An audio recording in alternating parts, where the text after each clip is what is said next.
தங்கள் வாகனங்களில் ஊடகம், போலீஸ், டாக்டர், வழக்கறிஞர், ஐகோர்ட், தலைமைச் செயலகம், ஆர்மி என பல்வேறு ஸ்டிக்கர்களை ஒட்டுகின்றனர். போக்குவரத்து போலீசாரின் வாகன சோதனை மற்றும் தணிக்கையின் போது அவர்களில் பலர் போலியாக ஒட்டியது தெரியவந்தது. இதையடுத்து தனியார் வாகனங்களில் அரசால் அங்கீகரிக்கப்படாத ஸ்டிக்கர்களை ஒட்டக்கூடாது. விதிமீறலில் ஈடுபடுபவர்கள் மீது மே 2 தேதி முதல் மோட்டார் வாகன சட்டத்தின்படி கடும் நடவடிக்கை எடுக்கப்படும் என எச்சரிக்கை விடுக்கப்பட்டுள்ளது. இதற்கிடையே ஊடகம், டாக்டர், வழக்கறிஞர் என தங்கள் துறை தொடர்பாக ஸ்டிக்கர் ஒட்டிக் கொள்ள அனுமதிக்க வேண்டும் என்று கோரிக்கை விடுக்கப்பட்டதையடுத்து சம்பந்தப்பட்ட துறை சார்ந்தவர்கள் மட்டும் தங்களது வாகனங்களில் ஸ்டிக்கர் ஒட்டிக் கொள்ள போக்குவரத்து போலீசார் அனுமதி அளித்தனர். இந்நிலையில் சென்னையில் போக்குவரத்து போலீசாரால் 64 இடங்களில் வாகன தணிக்கை நடைபெற்றது. இதில் விதியை மீறி நம்பர் பிளேட்டில் ஸ்டிக்கர் ஒட்டியது, எழுதியது என 421 பேருக்கு தலா ரூபாய் 500 அபராதம் விதிக்கப்பட்டது. தமிழகத்தில் கடந்த சில நாட்களாக வெயிலின் தாக்கம் அதிகரித்துக் கொண்டே வருகிறது. அதிகபட்சமாக 111 டிகிரி வரை வெயிலின் தாக்கம் பதிவாகியுள்ளது. இதனால் தமிழகத்தில் உள்ள நீர்நிலைகள் அனைத்தும் வற்றி வறண்டு காணப்படுகிறது. கடுமையான வறட்சி நிலவி வருகிறது. கோடை வெயிலின் தாக்கத்திலிருந்து பொதுமக்கள் விடுபட வேண்டியும், மழை பெய்து நீர்நிலைகள் நிரம்பி பசுமையான சூழ்நிலை உருவாக வேண்டியும் தமிழ்நாடு தவ்ஹீத் ஜமாத் கட்சியின் சார்பில் இஸ்லாமியர்கள் சேலம் கோட்டை பகுதியில் திறந்த வெளியில் மழை வேண்டி சிறப்புத் தொழுகையில் ஈடுபட்டனர். இச்சிறப்புத் தொழுகையில் 100க்கும் மேற்பட்ட இஸ்லாமியர்கள் மற்றும் இஸ்லாமிய பெண்கள் கலந்து கொண்டனர். இதில் ஆண்கள் சட்டையை திருப்பி அணிந்து கொண்டு சிறப்புத் தொழுகையில் ஈடுபட்டனர். நடன இயக்குனரும் நடிகருமான பிரபு தேவாவின் திரையுலக பங்களிப்பை பெருமைப்படுத்தும் விதமாகவும் சர்வதேச நடன தினத்தையொட்டியும் சென்னை ராஜரத்தினம் மைதானத்தில் பிரபுதேவாவின் 100 தேர்ந்தெடுத்த பாடல்களுக்கு 100 நிமிடம் நடனமாடும் நிகழ்ச்சி ஏற்பாடு செய்யப்பட்டிருந்தது. இதற்காக சிறியவர்கள், பெரியவர்கள் என 5000 பேர் கலந்து கொண்டனர்.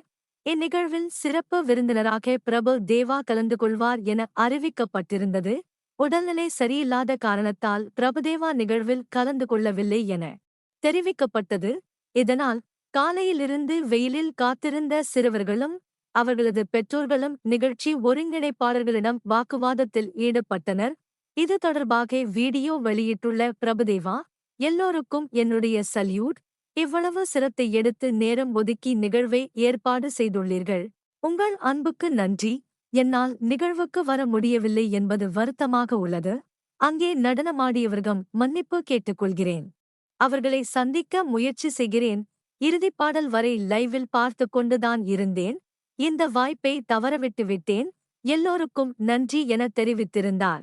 2021ஆம் ஆண்டு கிட்டு இயக்கத்தில் வெளியான படம் மேதகு. லிசி ஆண்டனி, வினோத் சாகர் உள்ளிட்டோர் நடித்த இப்படம் விமர்சன ரீதியாக பாராட்டப்பட்டது. இப்படத்தின் மூலம் இசையமைப்பாளராக அறிமுகமானவர் பிரவீன் குமார். இப்படத்தைத் தொடர்ந்து மேதகு 2, ராக்கதன், கக்கன் உள்ளிட்ட படங்களுக்கும் இசையமைத்திருந்தார். கடந்த சில நாட்களாக உடல்நலக் குறைவால் அவதிப்பட்டு வந்த பிரவீன் குமார் சென்னையில் உள்ள ஒரு தனியார் மருத்துவமனையில் அனுமதிக்கப்பட்டு சிகிச்சை பெற்று வந்தார். பின்னர் அங்கிருந்து சென்னை ஓமந்தூரார் அரசு பல்நோக்கு மருத்துவமனைக்கு அண்மையில் மாற்றப்பட்டார். அங்கு அவருக்கு தொடர் சிகிச்சை வழங்கப்பட்டு வந்தது. இந்தச் சூழலில் மே 2 தேதி சிகிச்சை பலனின்றி பிரவீன் குமார் உயிரிழந்தார். பண்டைய தமிழர்கள் தேர்ப்படை, யானைப்படை, குதிரைப்படை, காலாட்படைகளைக் கொண்டு போர் புரிந்ததாக வரலாற்று ஆவணங்களில் குறிப்பிடப்பட்டுள்ளது. இதில் வேகமாக இலக்கை அடையும் படையாக குதிரைப்படை இருந்துள்ளது. ஆங்கிலேயர் ஆதிக்கத்தின் கீழ் சென்னை வந்தபோது அவர்களின் நிர்வாகத்தில் குதிரைகள் பெரும் பங்காற்றின. சென்னையில் ஆங்கிலேய ஆளுநர்களின் பாதுகாப்புக்காக 1780ஆம் ஆண்டில் குதிரைப்படை உருவாக்கப்பட்டது. பின்னர் 1800ஆம் ஆண்டு முதல் அப்போதைய மாநகர காவல் கண்காணிப்பாளர் வால்டர் கிராண்ட் என்பவரால் காவல்துறை பணிக்கு குதிரைப்படை ஈடுபடுத்தப்பட்டது.